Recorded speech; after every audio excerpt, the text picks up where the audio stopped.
kulankan ay soo qaamqaabisay ururka warbaahinta Puntland ee MAP ayaa ujeedkiisu waxa uu ahaa sidii ay isku baran lahaayeen warbaahinta ka howlgasha deegaanada Puntland iyo saraakiisha ciidamada Puntland waxaana ka soo qayb galay shirkan gudoomiyaha gobolka Bari Duqa degmada iyo waliba gudoomiye ku-xigeenka maxkamadda sare ee Puntland taliyaha qaybta gobolka Bari iyo waliba ururka MAP qaybihiisa ugu horeyn waxaa shirkan furay gudoomiyaha ururka MAP isagoo ka warbixiyay ujeedka shirkani sidoo kale waxaa goobta ka hadlay gudoomiyaha gobolka Bari Duqa degmada Boosaaso taliyaha qaybta gudoomiyaha maxkamadda sare caasimada iyo wada xaajoodka hore wixii ka soo baxay inaan iyada naftirkeena aan soo bandhigno waxa weeye sidii loo abuuri lahaa jawi nabdoon oo wada shaqeyneed oo ka dhaxeeya warbaahinta iyo laamaha ammaanka oo la isku bahalageliyo qolo kale naga dhex shaqeysata waxa weeye booliskana waa la soo waxa la yiraahdaa qoladaas maaragtay waxay sii deysay iyaguna meesha tuuta ku arkaan warbaahintu kaamarada inta dadsadaan way soo dhaafay oo Bari soo aaday iyadana waa ku faraxsanahay taasna iyadana waxa weeye waa ku amaanaya runaantii saxaafadu iyo laamaha ammaanka ama guud ahaanba waxa loo baahan yahay xiriir dhow wada shaqeyn dhow ay wada yeeshaan midna mudooyinkii dambe way iska badatay hadda dadkii wada saxafi baa la noqday inta diiwaan gashano meelaha ka socda ama ka socda isha muxuu ahaa warbaahinta la yaqaano ma wax ka badan nin walba mobile buu wataa saas uu la haaraya marka horta ininka naftigiina waa la inii baqaayo shaqooyinkiina dad badan baa iska haysta suuqa jooga baa in ku haysta marka insha Allah taala waxaan rajeynayaa in safgarad sax ah uu ka soo dhaco in dadka la isu bahalagelin ragaan ciid amniga ka shaqeynaya qaybahooda kala duwan hadda waxaan maleynayaa iyaga naftikooda waa dadkii deegaanka u dhashay idinkuna dadkii deegaanka baatiin in marka la helo xal waara oo lagu wada shaqeeyo oo kulamadan oo kale ee MAP qabato oo had iyo jeer la isu yimaado la wada hadlo waa wax muhiim ah waxaan kaloo aan ceeb ahayn inuu saxafigu maalin walba sheego amaanta kaliya maaha moogta oo yiraahdo waxana la qabtay dadkan waxan waa wanaagsan yihiin waxyaalaha khaldan xataa la sheego mararka qaarkood waxay noqonaysaa waa daliil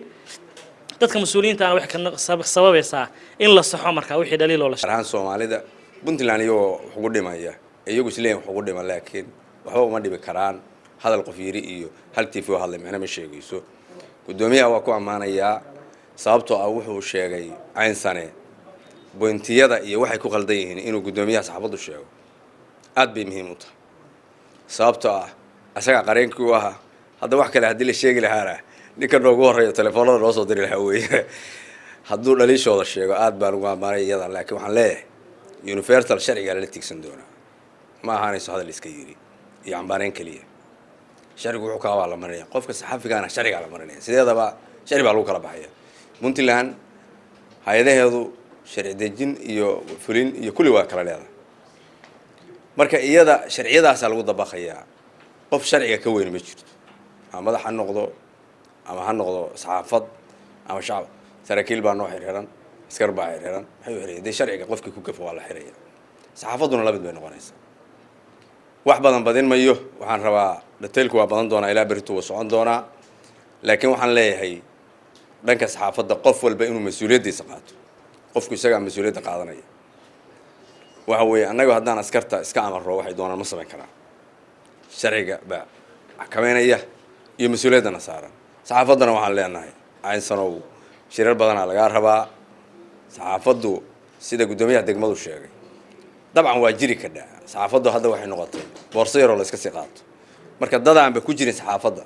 hadday waxay doonaan sheegaan annagana suuqa waxaan loo ka sheegayaa saxaafadda weey bal gobolka saxaafadda ka shaqeynaysa kulli gudoomiyaha baa barnaamijka qaadan doona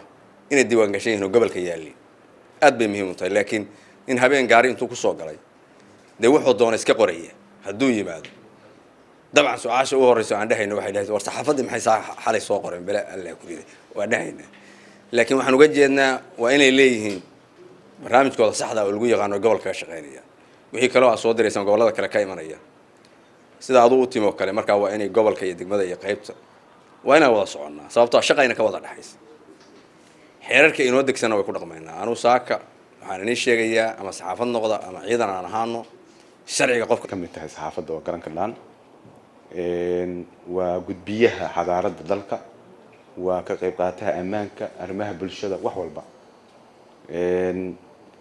arrin kaalin muhiim ah kaga jirta wadamada caalamka waa garan karnaa dalka Soomaaliyana dawladihii rayidka ahayd saxaafadda meeshii ka joogto waa garanaynaa wadan kasta xoogaa gaab waa soo galaa laakiin casriyada iyo aqoonta dalka ayaa wax weey mar walba base u ah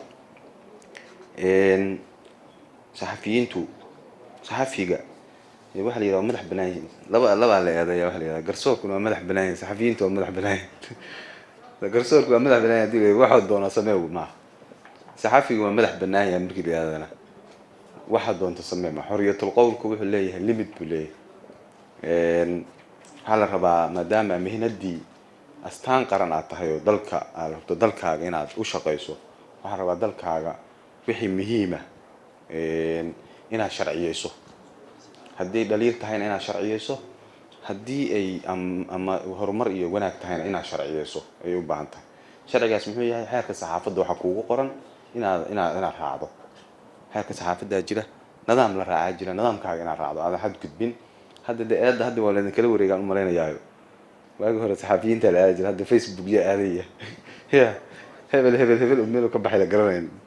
oo wuxuu doon akhrinaya ya aadaya hadda ya garanayn hadii la yiraahdo hebel baa waxaan yiri saxafiga waxba meel loo raacdo waxa kale jira barnaamijkan tafartiraha waxa la yiraahdaa Soomaali waa tafartira weeyaan umala tifaftira weey dadka tifaftira waxa weeye saxafigu wuxuu soo qoro waa khaldan yahay waa sax maaha wixii wuxuu leeyahay aqoontii ku saleynaya aqoontii saxaafadda buu ku saleynaya haday dhaliil tahayna wuxuu marinayaa weegeeda sharciga hadii ay tahay horumarkii wanaagna tahayna weegeeda sharciga marinaya wadamada dalka adduunka waxa lagu qabsaday saxaafad dagaalada markay jiraan waa aragteen saxaafadaha lagu qabsaday meel walba saxaafadda dalkaas hal fiirsanaya si horumarinayso waxba keenayso tala wadaag media kala soco wararkii u dambeeyay dibad iyo caalamka ku xidhnow tala wadaag media goor kasta iyo goor walba ha moogaan tala wadaag media